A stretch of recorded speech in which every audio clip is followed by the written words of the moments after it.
You think you are helping your child by piling on more homework, flashcards, and advanced tutoring programs. But the data shows we might be doing the exact opposite. The latest global PISA analytics reveal a profound paradox. Japanese 15-year-olds rank first among industrialized nations in mathematics and third in reading, yet they spend nearly 40% less time on homework each week than American students. 7 institutional practices build this reality. Stay for number 5.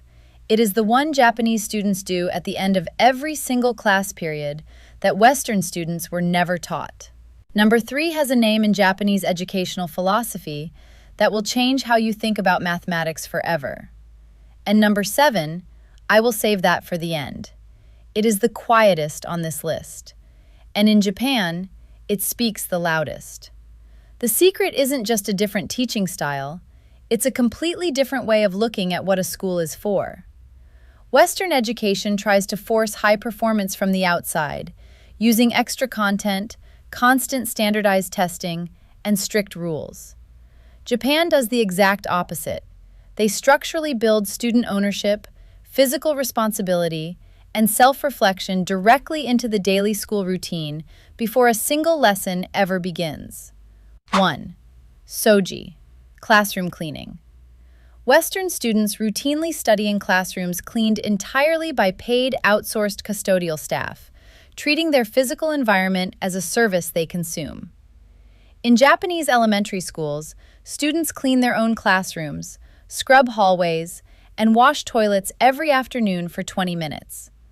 This daily ritual is called Soji, written with the characters for to sweep away and to eliminate, meaning the deliberate removal of what does not belong. Longitudinal research by Dr. Marty Rossman at the University of Minnesota proves that involving children in structured physical responsibilities builds foundational executive functioning and long-term young adult career success. The shift. Western students study in a room someone else cleaned. Japanese students study in a room they own. 2. Asadoku, morning reading. Western schools frequently rely on rigid reading programs that gatekeep literature with mandatory comprehension quizzes, point tallies, and assigned logs. Japanese schools open every single morning with 10 to 15 minutes of completely silent, unmonitored, self-selected reading time. This practice is Asadoku, combining morning and reading, a national ritual practiced by over 97% of elementary schools. Self-determination theory research by DC and Ryan confirms that autonomy is the core prerequisite for intrinsic motivation. Forcing compliance actively destroys a child's reading desire. The shift. Western reading programs test comprehension. Asadoku builds the autonomous desire to comprehend. 3. Nintai, curricular mastery. Western math curricula are built a mile wide and an inch deep, rushing students through dozens of topics to hit calendar deadlines. Japanese math instructors focus on a tiny fraction of topics, spending weeks allowing students to unpack one concept from multiple angles. This resilience is rooted in Nintai, the endurance to bear and persevere through immediate difficulty, expressed educationally as mastery-based learning. The latest PISA results show Japan ranking first in mathematics proficiency among OECD countries, validating this hyper-focused, depth-over-breadth curricular design. The shift. Western education covers everything briefly. Japan teaches fewer things completely, and the exam results are not close. But mastering the math is only half the battle. This next rule is how the Japanese system ensures no individual student ever gets left behind. 4. Kyoto Gakushu, the Han system. Western group work often transforms into a fractured division of labor, where one high-achieving student carries the weight for an individual grade. Japanese students operate in permanent mixed ability squads, where individual success is explicitly tied to the comprehension of every single peer. This is Kyoto Gakushu, written as Cooperative and Learning Practice, a system prioritizing collective cognitive growth over isolated performance.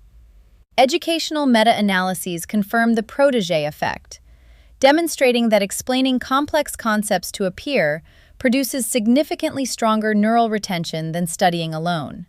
The shift. Western group work divides the task. Japanese group work does not end until every mind has crossed the line. 5. Hansei, structured reflection. Western educational defaults celebrate shallow validation, rushing past mistakes as quickly as possible to protect a child's fragile self-esteem. Japanese classrooms halt the academic day to explicitly, formally audit errors, omissions, and personal behavioral breakdowns in writing. This reflection is Hansei, literally turning back, to inspect oneself, converting missteps into the raw materials for improvement. Neuroimaging data from growth mindset research shows that students who systematically look into their mistakes display sustained neural activity that permanently upgrades academic performance trajectories. The shift. Western education celebrates what went right. Hansei requires examining what went wrong before you move on. 6. Tansaku Gakushu, productive failure. Western instruction favors immediate procedural handholding, delivering formulas and definitions before a student even experiences confusion. Japanese teachers intentionally drop highly complex problems on the board, stepping back to let students sit with uncertainty before teaching. This exploration is Tansaku Gakushu, learning born from searching and probing for answers that are not yet visible. Dr. Manu Kapoor's research on productive failure proves that students who grapple with problems before receiving instruction structurally outperform those taught rules first. The shift. Western teaching gives the answer to confusion. Japan requires the student to understand their confusion first. 7. Shuchu, attention cadence. Western students frequently engage in distracted pseudo-work, studying with background screens or music while carrying constant subconscious academic guilt. Japanese institutional design mandates sharp, unfragmented 45-minute blocks of complete focus, immediately followed by total, mandatory rest intervals. This state is shuchu, meaning the absolute gathering of scattered focus into one central core. The American Psychological Association notes that task switching and digital multitasking cause up to a 40% reduction in overall cognitive efficiency. The shift. Western students study while distracted and rest while guilty. Japan separates the two completely. That separation is the secret. Let us convert these 7 practices into an actionable self-assessment tool for your home. Answer these 3 diagnostic questions. Question 1. Look at your child's physical study environment and reading habits. Are Soji and Asadoku present? Do they personally clean their workspace? And do they read purely for the sake of autonomy, without the pressure of school logs? Question 2. Does your home study routine address the underlying cognitive need or just the symptom? Are you buying temporary shortcuts, or are you building the Hansei habit of tracking and analyzing mistakes? Question 3. Is your child's daily schedule aligned with their biology? Are you forcing hours of fragmented, multitasked homework? Or are you enforcing the absolute shuchu division between total focus and total rest? 3 questions.